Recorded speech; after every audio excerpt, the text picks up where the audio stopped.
Ambad police स्टेशननं एक अतिशय चांगली कामगिरी केलेली आहे, ज्याच्यामध्ये एकूण 2 आरोपींकडनं पोलीस बतावणीचे नाशिक शहर तसेच इतरही सर्व घटकातील एकूण असे 58 गुन्हे उघडकीस आणलेले आहेत। याच्यामध्ये यातले जे 2 आरोपी आहेत ज्यांना आता अंबड पोलिसांनी पकडलेलं आहे, त्यातलं एका आरोपीचं नाव आहे अमजद अली अकबर अली बेग आणि दुसरा जो आहे तो फैयाज इम्तियाज अन्सारी। हे दोघेही राहणार भिवंडी, जिल्हा ठाणे येथील आहेत। आमचे डीबीचे जे अंमलदार आहेत, पोलीस अंमलदार 2114 मयूर पवार यांना मिळालेल्या गोपनीय माहितीच्या आधारावरती आणि प्लस त्यांनी जे मी आपल्याला मगाशी सांगितलं त्यानुसार जे एकूणच पोलीस बतावणीचे मागच्या वर्षभरातले जे गुन्हे नाशिक शहर आयुक्तालय तसेच आजूबाजूच्या सर्व युनिट्समध्ये घडलेले असतील, मग त्याच्यामध्ये नाशिक ग्रामीण असेल, धुळे असेल किंवा आणखीनही इतर युनिट्समधल्या सर्व गुन्ह्यांचा त्या ठिकाणी त्यांनी अभ्यास केला होता आणि त्याच्यावरून त्या माहितीवरून दिनांक 22 रोजी जेव्हा त्यांना सकाळी अशी माहिती मिळाली गोपनीय आणि त्याच्या आधारावरती जेव्हा त्यांनी या आरोपींचा पाठलाग सुरू केला तर त्यावेळेस त्या मिळालेल्या माहितीवरून आमचे अंबड पोलीस स्टेशनचे सिनियर PI राजपूत साहेब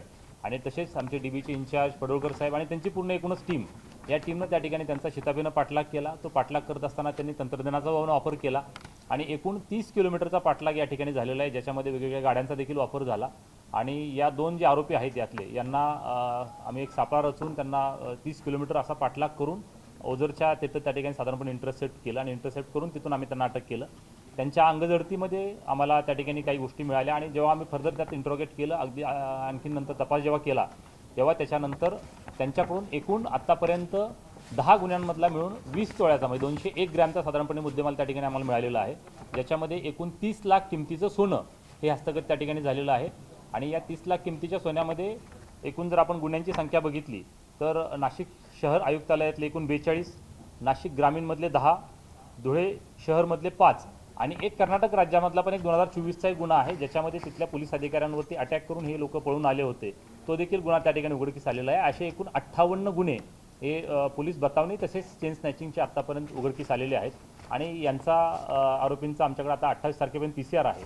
फर्दर तपासामध्ये अजून त्यांच्याकडून काही आमच्याकडून रिकव्हरी आणि प्लस अजून इतर काही गुन्ह्यांचा देखील छडा त्या ठिकाणी लागू शकतो अशी आम्हाला अपेक्षा आहे। तर यांचे आणखी कोण साथीदार आहेत आणि यामध्ये काही सोनारांचा देखील सहभाग आहे का, कशा पद्धतीने पुढे याच्यामध्ये अद्याप पावतो झालेल्या तपासावरून असं साधारणपणे सकृतदर्शनी निष्पन्न होतं की यांचे अजून इतर 4 साथीदार आहेत। एकूण फील्डवरती यांचे काम करणारे अजून इतर 3 साथीदार होते आणि प्लस त्याच्या व्यतिरिक्त एक महिला साथीदार पण आहे, जी की यातलं जे सोनं जे आहे ते सोनं पुढं फर्दर हे करण्याचं ट्रान्सफर करण्याचं काम करत होती। एकंदरीतच आत्तापर्यंत केलेल्या तपासावरून ही एक ऑर्गनाइज क्राईम सिंडिकेट आहे आणि एक टोळी अशा पद्धतीने व्यावसायिकरित्या कार्यरत होती असं निष्पन्न होते।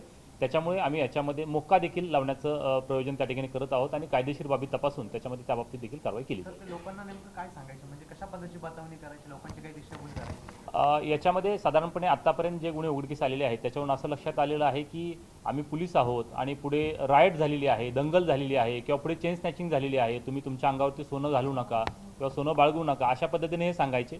शक्यतोवर जे कोणी वृद्ध नागरिक असतील, मग त्याच्यामध्ये स्त्री असू देत किंवा पुरुष असू देत, अशा पद्धतीच्या ज्येष्ठ नागरिकांना ते टार्गेट करायचे आणि त्यांचा विश्वास बसावा म्हणून त्यांचाच एखादा कुठला साथीदार असेल तर त्या साथीदाराला त्या ठिकाणी त्याचं सोनं स्वतः काढून द्यायला सांगायचे आणि हातचालाकीची ट्रिक वापरून त्याच्यामध्ये त्या सोन्याचा ते अपहार करायचे। अशा पद्धतीने साधारणपणे मोडस असल्यावर निष्पन्न झालं आहे।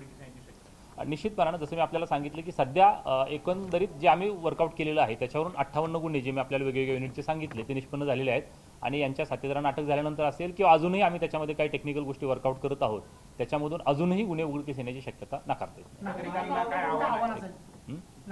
आमचं निश्चितपणानं नागरिकांना आव्हान आहे की आपल्या सगळ्यांना आम्ही नाशिक पोलीस जाहीररित्या सांगतोय की अशा पद्धतीनं कुठलाही पोलीस अधिकारी किंवा अंमलदार आमचा कधीही कुणाला सोनं घाला नका घालू किंवा हे काढून द्या ते काढून द्या अशी कधीच मागणी करत नाही। इव्हन आमची आपल्या सर्व समस्त मीडिया कर्मींनाही विनंती आहे की आपल्या माध्यमातून देखील ही जनजागृती होणं गरजेचं आहे की अशा पद्धतीनं जर कोणी आपल्याला आवाहन करत असेल की पुढे काहीतरी चाललं आहे आणि पुढे काहीतरी चालू आहे आणि तुम्ही सोनं अंगावर बाळगू नका, सोनं काढून द्या, तर कृपा करून अशा कुठल्याही भूलथापांना आपण बळी पडू नका। आपली जी मौल्यवान हार्ड अर्न जी आपली प्रॉपर्टी आहे ती कृपा करून आपण गमावू नका आणि अशा पद्धतीनं कुठलाही पोलीस अधिकारी कधी कुणाला आवाहन करत नाही। मालेगाव येथील जिथे ते रहिवासी होते किंवा मुंबईत त्यांच्या काही घरात काही आढळून आले का? अद्यापपर्यंत आम्ही त्यांच्या अजून मुंबईतल्या घरी गेलेलो नाही, मात्र सकृतदर्शनी जे आमच्या तपासात निष्पन्न झालेलं आहे त्याच्यानुसार ह्या आरोपींनी मागच्या वर्षभरापासून मालेगावमध्ये त्या ठिकाणी 2 रूम्स घेतल्या होत्या, अशाच त्या घेतल्या होत्या, भाड्यानं घेतल्या होत्या किंवा अशाच घेतल्या होत्या साधारणपणे निष्पन्न होते। तिथले आम्ही झडती घेतलेली आहे, त्याच्यामध्ये देखील आम्हाला काही मुद्देमाल भेटलेला आहे, मात्र त्यांच्या अजून जे ठाणे किंवा मुंबई इथं जी काही त्यांची घरं आहेत त्याची झडती अजून घेणं बाकी आहे। आम्ही करतोय त्याच्यामध्ये. आता जसं आपल्या मी म्हटलो की मोक्कामध्ये जर त्याच्यामध्ये निष्पन्न झालं तर त्यांना आसरा देणाऱ्यांवरती पण आम्ही निश्चितपणे कायदेशीर कारवाई करू. दूध साखळीचे वापर करायचे ते नेमकं कुठकुठल्या गाड्या कुठल्या? अच्छा, मोटरसायकल.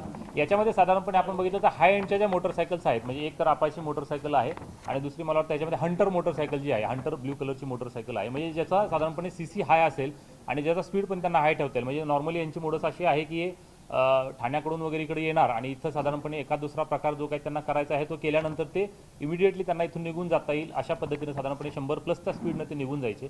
त्यामुळे हाय एंडच्या ज्या बाईक्स आहेत त्याचा त्या ठिकाणी साधारणपणे ते वापर करायचे. तर हे आरोपी इतक्या सोप्या भाषेत अगर ते म्हणताय का तुम्ही सोनं द्या, यामध्ये काही हिप्नोटाईज सारखं काही प्रकार आढळलाय का?